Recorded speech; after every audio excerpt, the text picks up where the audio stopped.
Welcome to the Horrorcraft Podcast.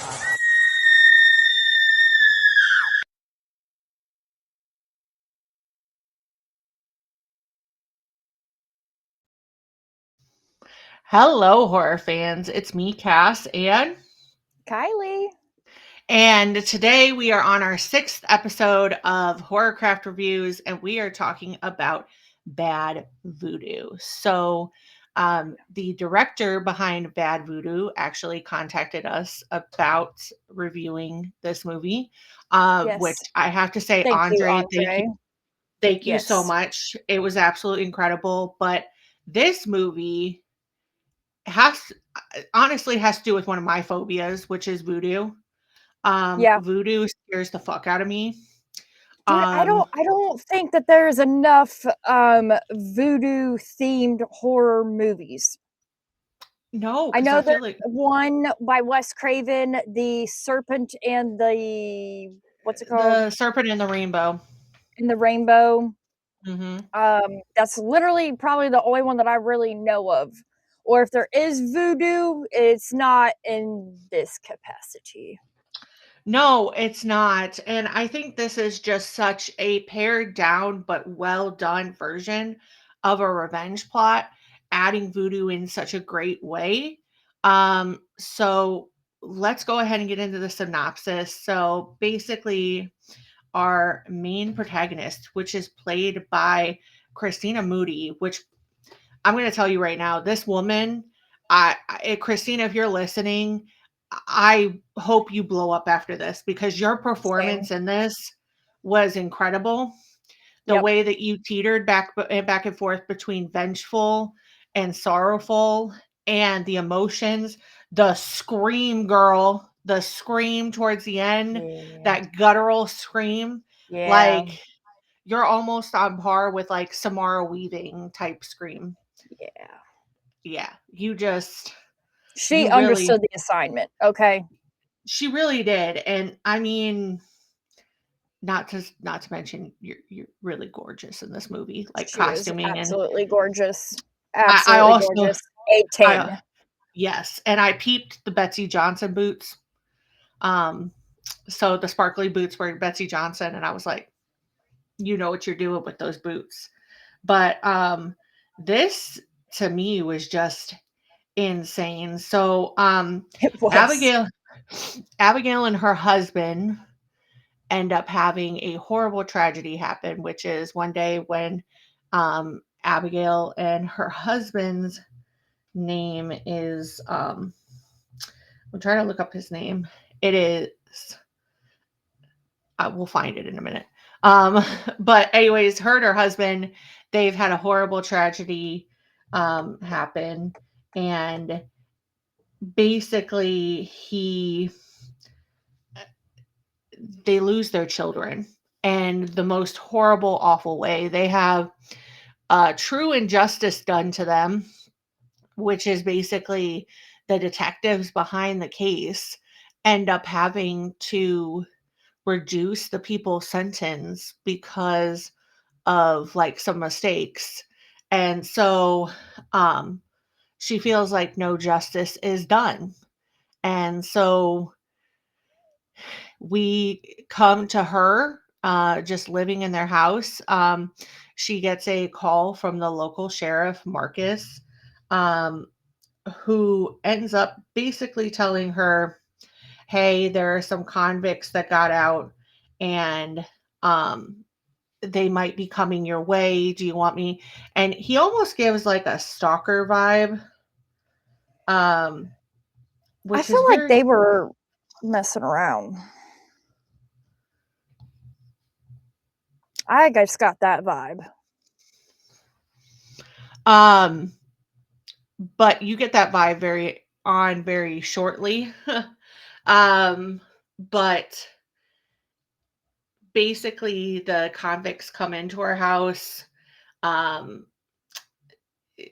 They kind of just tell her like, hey, do everything we'll tell you. But the one convict kind of looks at her pretty familiarly and is kind of looking out for her. Well, we find out exactly who that is. And then the whole night descends into fucking chaos. So if Yes. you have not seen the movie, the DVD sale of it is coming up here on February 10th. It will be on Voodoo in April, VOD, sorry, but I mean Voodoo as well. It will be April 4th, 3rd, April 3rd. Yes. If I could read numbers. But I would highly recommend watching this because this is really beautifully done. But if you haven't seen this and you want to kind of go in blind, please click off our spoiler-free, our spoiler segment at this point in time, and let's get into it. So for me, I kind of like knew something was off when they were in there, and it just kind of like she didn't seem like she felt too much danger. So then when you find out that one of them is her husband, and Yeah. you set all of this up, the use of voodoo in this was crazy. Insane. The voodoo priest and priestess that they got for this movie terrified the fucking shit out of me. Same here. I'm gonna have nightmares for weeks about this. He reminded me of a more dark and demented version of the voodoo guy from Princess and the Frog. Dr. Facilier, yes, he did. That was me Yes. too. It made That's me literally who he reminded me of, but just like a horror version. Like a real, yeah. what kind of got me too is there are some really horrifying scenes in here. Mhm. Especially bloody scenes, but it never felt like anything was conflated. And the way that they did this with what I'm assuming was such a small budget is absolutely insane to me. Yeah, the practical effects were 10 out of 10, I think. Crazy, crazy Yeah. work. Yeah. The ending of this, Diabolical. diabolical. Like, I was again, not like, I was ready, but not ready. yeah, it was just one of those where you're just like,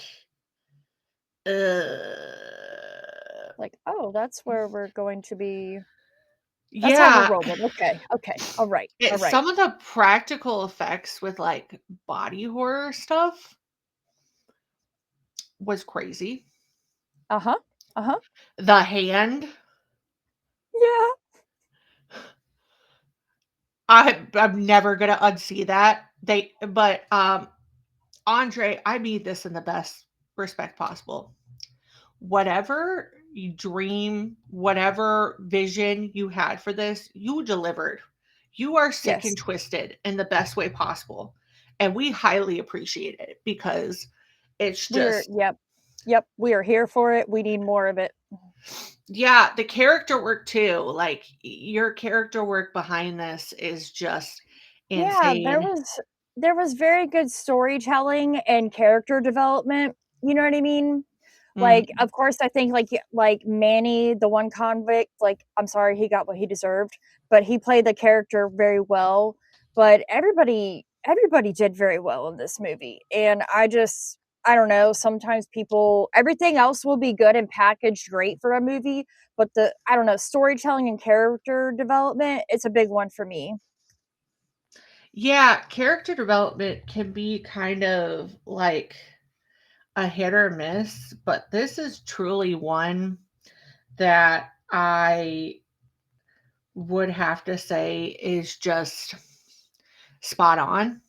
Like Yeah. the side stories with the husband and the wife and like them seeing each other for the first time in a while, like both of their versions, the wife being haunted by certain events, just like the stories behind the convicts and like they did it so beautifully. And this house, man, I want to know where this house was because this house was crazy.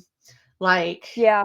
the use of this house was fantastic because this house told a story in itself And I think it just did an incredible job taking place with everything. So, and I truly believe, like, Amelia, played by Kristen Moody, I truly believe that, like, after people see this, that she is going to get more and more horror roles, because just the way that she played the revenge aspect of it, and how she could be Yeah. a diabolical villain, but at the same time have heart in different ways. I mean, that's just crazy work. Crazy work. Yeah, Abigail, like, Sorry, Abigail. I felt for her.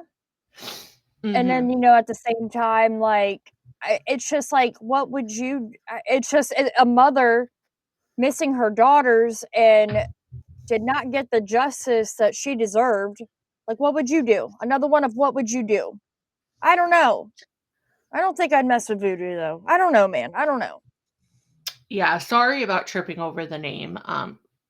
I'm still a little sick right now, so please forgive me if I'm tripping over anything at this point in time. I have 101 fever doing this, so commitment. But um, I would say that this also, like, I am sick. I watched this being sick, and it was just the perfect movie to curl up with and just kind Yeah. of bed rot. I loved it. So if you could give this a rating, what would you give it? I'd say a 7.5 out of 10.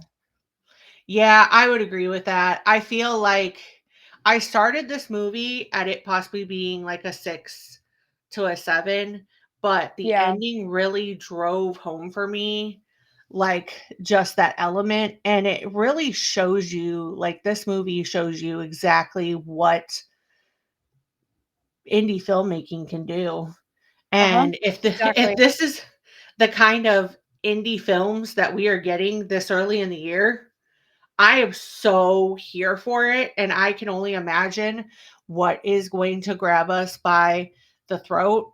And Andre, I feel like this is your opus right now, and really, truly, like, I want to see so much more for you in the horror genre. Like, I think you Same just have here. such a pointed view of things and did Yeah. things so beautifully that I would love to keep seeing films from you. So, Yes. again, this comes out on DVD the 10th of February, and then it comes out on VOD on April 3rd.